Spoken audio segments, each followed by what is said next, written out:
အိမ်ရှင်ကိုအနာယူပြီးကမ္ဘာဖလားလက်မှတ်ဖြတ်မဲ့ဒိမတ်ဒုက္ခဆူအင်္ဂါညဥရောပဇုံ Play-off Final ပွဲစဉ်ပွဲကြိုသုံးသက်ချက်များညီကိုရီအားလုံးမင်္ဂလာပါ Playmaker ဂျာနယ်ကနေပြန်လည်ကြိုဆိုပါရခင်ဗျာဒီကနေ့မှာတော့ဥရောပဇုံမှာရှိတဲ့ Play-off Final ပွဲကြိုသုံးသက်ချက်တွေနဲ့အတူကလောင်ရှင်ဒုက္ခဆူရဲ့သုံးသက်ချက်ကိုနားဆင်ရမှာဖြစ်ပါတယ်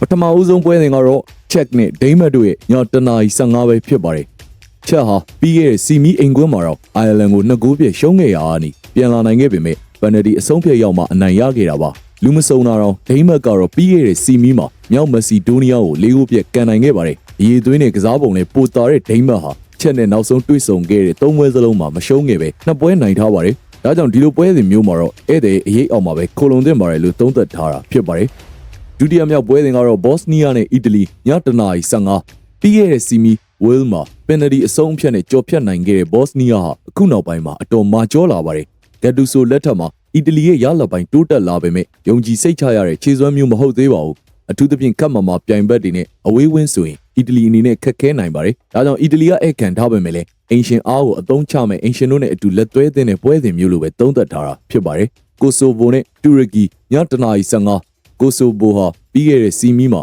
ဆလိုဗက်ကီးယားကိုအပြန်အလှန်ဂိုးတွေသွင်းပြီး၄ဂိုး၃ဂိုးနဲ့ကြော်ဖြတ်နိုင်ခဲ့ပါတယ်အိမ်ကွင်းလဲမာတဲ့ကိုဆိုဗိုဟာနောက်ဆုံးအိမ်ကွင်း၈ပွဲသလုံးမှာရှုံးပွဲမရှိခဲ့ပါဘူးတူရကီကတော့စုပွဲမှုပိုးသားရဲဆိုပေမဲ့အဝေးဝင်းဆိုရင်တည်ငြိမ်မှုအားနည်းပါတယ်ဒါကြောင့်တူရကီကဧကန်ထားပေမဲ့လည်းမိနစ်90အတွင်းမှာတော့အင်ရှင်တို့ရဲ့အရေးအောက်မှာပဲခိုလုံသင့်ပါတယ်လို့သုံးသပ်ထားတာဖြစ်ပါတယ်ဆွီဒင်နဲ့ပိုလန်ည1:15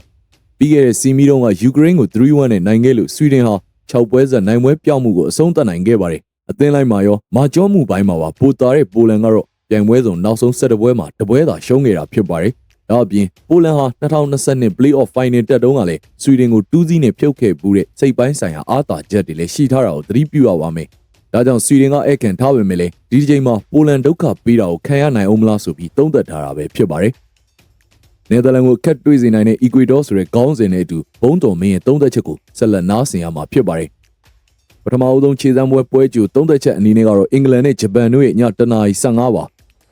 ဒီရက်ထဲမှာပဲဒန်ယာနဲ့ကြန့်ခိုင်မှုအကြောင်းပြချက်တွေကြောင့်အင်္ဂလန်လူစင်းကနေနှုတ်ထွက်သူပေါင်းဟာ10ယောက်လောက်ရှိပါတယ်ဒါအပြင်အီကွေဒိုနဲ့ပွဲကအင်္ဂလန်ရဲ့ခြေစွမ်းဟာလည်းအားရစရာတိတ်မရှိပါဘူးနောက်ဆုံး၄ပွဲဆက်နိုင်ထားတဲ့ဂျပန်ဟာမကြသေးခင်လာတော့ကဘရာဇီးကိုတောင်တက်နိုင်ထားပါတယ်ဒါကြောင့်အင်္ဂလန်ကဧကန်ထားပေမဲ့လည်းတရီလဲခံကန်နိုင်သလိုရှုံးရင်လည်းဂိုးပြမရှုံးနိုင်လောက်တဲ့ဧည့်သည်တို့ရဲ့အရေးအောက်မှာပဲခိုလုံကျင်ပါတယ်လို့သုံးသပ်ထားတာဖြစ်ပါတယ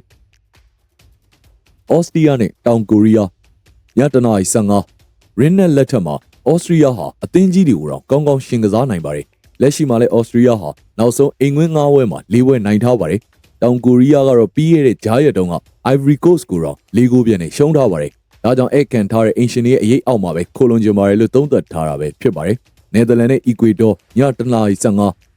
ရလပိုင်းတည်ငြိမ်နေတဲ့နယ်သာလန်ဟာပြီးခဲ့တဲ့ဂျားရက်တုန်းကနော်ဝေးကို2-1နဲ့နိုင်ထားပါတယ်တောင်အမေရိကဇုံခြေစစ်ပွဲမှာဘရာဇီးနဲ့အာဂျင်တီးနားတို့အနိုင်ယူဖို့ခက်ခဲတဲ့အီကွေဒေါကလည်းအတော်ကိုမာကျောပါတယ်။ဒါအပြင်အီကွေဒေါဟာပြိုင်ပွဲစုံနောက်ဆုံး16ပွဲစလုံးမှာလည်းရှုံးပွဲမရှိခဲ့တာကိုသတိပြုရပါမယ်။ဒါကြောင့်နယ်သာလန်ကဧကန်ထားပေမဲ့လည်းခံကန်နိုင်တဲ့ဧည့်သည်အရေးအောက်မှာပဲနားကိုကျင်ပါတယ်လို့သုံးသပ်ထားတာဖြစ်ပါတယ်။ပိန်နဲ့အီဂျစ်ည1:30 2025ကမ္ဘာဖလားရဲ့ရေပန်းအစားဆုံးစပိန်ဟာရက်တန့်မရတဲ့ခြေစွမ်းမျိုးနဲ့ပါဒါပေမဲ့ဆာဗီယာကို3ဂိုးပြတ်နိုင်ခဲ့တဲ့ပွဲကလူစင်းကိုအပြောင်းလဲလုပ်မှာဖြစ်လို့ယာမာအိုရာဇာဘန်ရိုဒီနဲ့ပက်ဒရိုလိုကစားသမားတွေပွဲစင်းထဲမှာမပါနိုင်ပါဘူးအီဂျစ်ကတော့စပိန်ကိုခံစစ်အသားပေးနေပဲရင်ဆိုင်ဖို့များပါတယ်ဒါကြောင့်စပိန်ကဧကန်ထားပေမဲ့လည်းဧည့်သည်တို့ရဲ့အရေးအောက်မှာပဲခိုလုံကျင်ပါတယ်လို့သုံးသပ်ထားတာဖြစ်ပါတယ်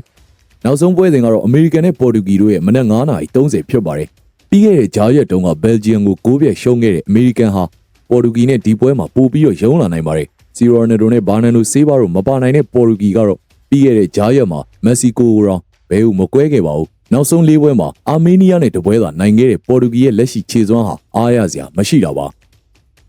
ါကြောင့်ပေါ်တူဂီကဧကန်ထားပေမဲ့လည်းအင်ရှင်ရဲ့အရေးအောက်မှာပဲခိုလုံကျင်ပါတယ်လို့သုံးသပ်ထားတာပဲဖြစ်ပါတယ်Playmaker ဂျာနယ်နာဆင်သူညီကိုရီတူတယောက်ချင်းစီတိုင်းကိုကျေးဇူးတင်လျက်ရှိပါတယ်